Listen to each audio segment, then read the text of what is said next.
I were to think about how I originally thought of creativity as, you know, being a gifted artist or sculptor or musician, somebody who composed music, I probably would have said it was a gift. But I think more realistically, it is a skill. It's something that we can develop. It's not something that you've either got or you haven't. And I think it's one of those things, like public speaking, that people think either they can do it or they can't, and that's it. But I think we're learning more now about the human brain and how we can develop through, I think it's called neuroplasticity. We can actually develop and continue to develop skills. And I think creativity falls into that category. I think, you know, if it's something that you work at and consciously think about ways of becoming more creative, I think it is a skill that you can develop. Yes, and I suppose, you know, for some people, if they are thinking about creativity as a gift, what they probably mean when they say, I'm not very creative, what they're probably saying is, I'm not gifted in music, or I'm not gifted in art, I'm not gifted in being a natural public speaker, for example. Some people don't, some people develop public speaking as a skill, and some people are natural orators without any training whatsoever. It seems as though they have what we call the gift of the gab. Yes, yeah. I think, yeah, and certainly probably my old interpretation of creativity would have been that, you know, it's an innate gift, it's something that you have. And I certainly felt that I didn't have it. I mean, I remember art classes at school, and I remember one particular class, we were asked to draw a Wellington boot.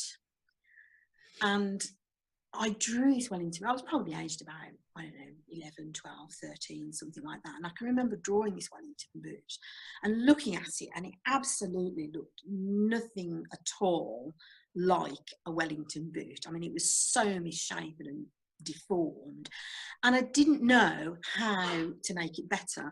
So I kind of said from that, you know, oh, you know, I'm not creative, I can't draw, I can't paint, I'm useless at this kind of thing.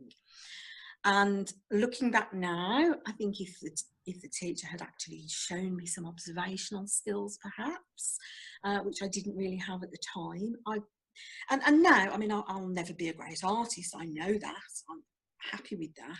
But in adulthood, I have joined evening classes for painting, and I turned out quite a few, you know, that were passable. They weren't great art. Nobody was ever going to pay me thousands for them, but I was quite pleased with what I produced. And it you know, I produced faces that looked like faces.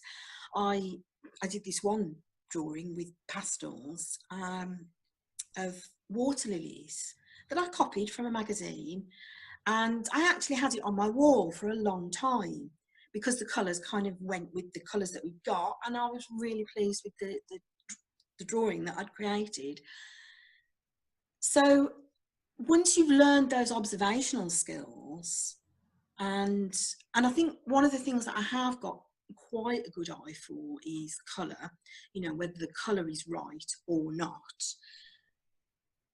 But yeah, I think there's a certain amount that you have as a gift or a natural talent, maybe, but even if you don't have an aptitude, a natural talent for something, there is a level that you can develop to, I believe, with any skill, anything that you put your mind to, decide you want to learn, devote some effort to it, devote some hard work to it. I think anybody can develop that kind of creativity.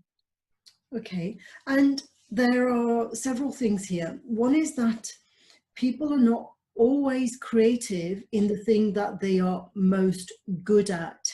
So, for example, somebody could be an outstanding piano player, but they may not be very creative in that field. They might just be very formulaic, you know, just following the existing structures and create nothing new or innovative in that arena.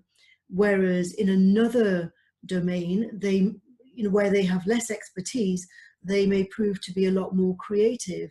So do you think that we need to recognize what, not only what our unique strengths are, but recognize perhaps what we're most passionate about? Because sometimes we might be more passionate about something that we don't have the natural giftedness in.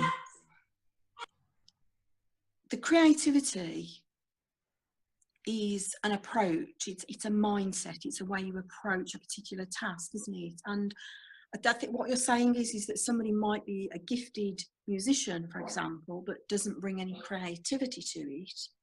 They practice and work at being a good pianist, for example, but then when they hit a problem somewhere else in their life, they might take a more creative approach to problem solving, for example. I think one of the things I mentioned was I view problem solving as a creativity, an exercise in creativity.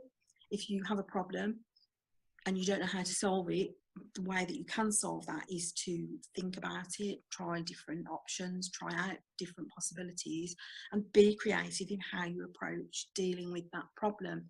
So maybe they would be creative in that way, but are not creative in terms of how they approach a classical piece of music, perhaps. Is that what you're saying? And the example that you give about problem solving, a lot of people associate creativity with problem solving, but in my view, problem solving is only creative if we present a totally original and valuable way of solving that problem. If we saw, let's say, for example, 2 + 2, if we add up 2 + 2 to make 4, and no one has taught us how to do that, we've discovered that for ourselves, we can't really say that that's creative, because lots of other people have come to that conclusion that 2 + 2 = 4 long before us. So it's not original. It might be valuable to us. It might be like we might feel a sense of discovery, having come across this, you know, this logical kind of conclusion that we were not aware of. But we can't call it creativity because in the wider context, it's not original. I think, again, to sort of bring that back to the analogy that well, not an analogy, but the sort of example that I gave of, I didn't think I was creative because I was following a pattern. You know, I was following a knitting pattern or following a sewing pattern. So I wasn't creating anything new. I was just creating another unit, if you like, of that particular pattern. So in that respect, I wasn't creating anything original. I might have brought a little bit of originality to it because, you know, the pattern might be in white for a baby thing and I might do it in pink because I know the baby's going to be a girl. But, you know, there's not really a lot of creativity involved in doing that. But then the act of actually creating the garment, you are producing something that didn't exist before you sat down and knitted it and put it together. Mm-hmm. So yeah. I think it's not cut and dried. You can't, I mean, yeah, the example that you gave of 2 + 2 is a fairly simple example. So maybe it is about the complexity of the problem. If the problem is very simple and the solution is arrived at quite simply and lots of other people have come to the same conclusion, then yeah, perhaps there's no creativity involved in that. But if it's a more complex problem, like how do I find a new job, which, you know, lots of people have had that problem to solve, but how they go about it, there are so many different variations of how they could achieve their objective, that maybe the creativity is involved in how you approach that, even though you're not really doing anything that, you know, millions of other people haven't already done before you. And I suppose in entrepreneurship, it's when people are actually creating jobs, new jobs that didn't exist before. We could call that creative. For example, social media is an example of creativity because we've created something which didn't exist before to fulfill needs which we didn't have before. Yes, I mean, if we're talking in terms of jobs, then the number of new kinds of jobs that are coming along is growing all the time, and older traditional jobs are going. For example, finance. Okay, they'll still need finance directors, sort of the senior level, but a lot of the tasks that bookkeepers do, for example, are going to be taken over by artificial intelligence and technology, and those jobs will go. But new jobs will come into their place. And as you say, social media marketing, for example, is a new job that has arisen in the last few years. And although it has some relationship to traditional marketing, the way that it's done and the approach that people take has changed, and the job itself has changed. So yeah, so I think in the world of work, there is a lot of creativity in that, entrepreneurs find new ways of solving problems, find new ways of dealing with issues problems in the workplace, new ways of actually approaching that. And I think you've heard me talk before about productivity. There's a problem with productivity in this country at the moment. And the government, the last time I checked, admittedly I haven't sort of checked in the last 6 months or so if they've got any reports out on productivity, but the last reports that they put out, they didn't know what was causing the problem. So that needs a new approach. It needs to think about, why are people feeling unproductive at work, and why are the figures showing that we're unproductive at work? And we need to think of new ways of approaching that problem. So if a business comes along, and hopefully that would be me, or other businesses will come along with a new way of approaching that problem, then that, I think, classes as a creative approach, and you are creating something new in the world. There's a distinction between productivity and creativity. And it seems as though people tend to focus a lot more on being productive rather than being creative. Yeah, that is an interesting contrast. There is a productivity problem. We're not improving our productivity in this country. And if you think about it as an individual, because I mix a lot with other entrepreneurs, other people who are working by themselves, for themselves at home, we will often lament, I haven't been very productive today, because we struggle with motivating ourselves, because we're not getting constant feedback that you do get in a workplace. But if you're in a workplace and you have a manager who expects you to produce a certain amount of work by a certain deadline, then the productivity issue is slightly different. Why are those people not being as productive at work? I read recently that as many as 4 out of 5 people struggle with productivity at work. And I just find that figure astonishing. Nearly 80% of people struggle to be productive at work. But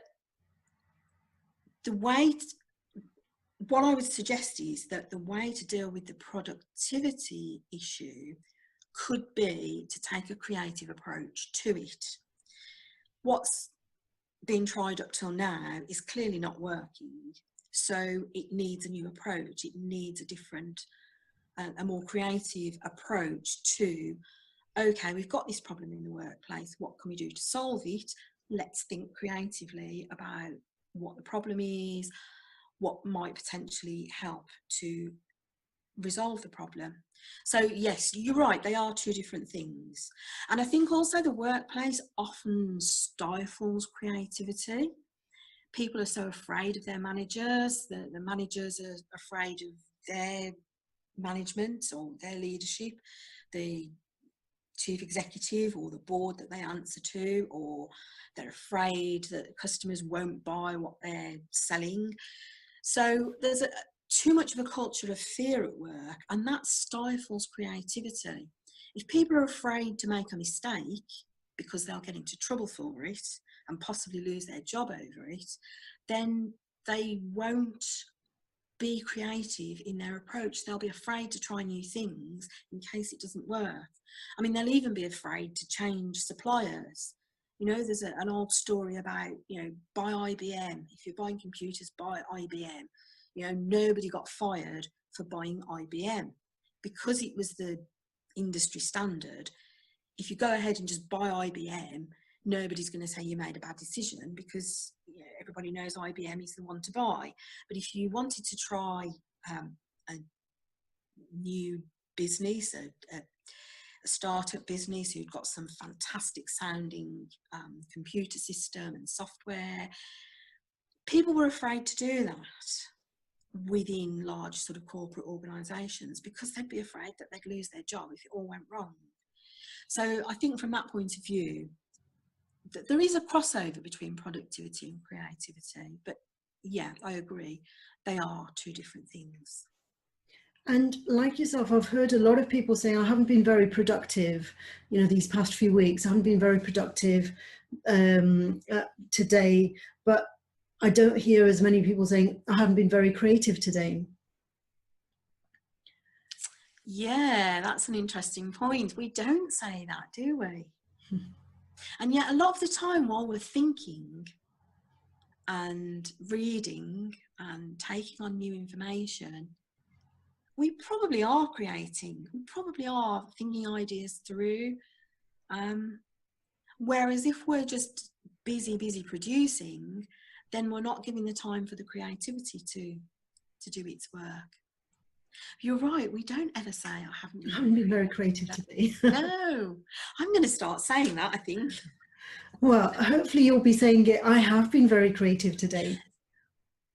Yes, because being aware of what you want to achieve helps you to work towards that, doesn't it? And if you do get to the end of the day and say, I haven't been very creative today, then that would give you the impetus to think, okay, what can I do differently tomorrow to make sure I am more creative?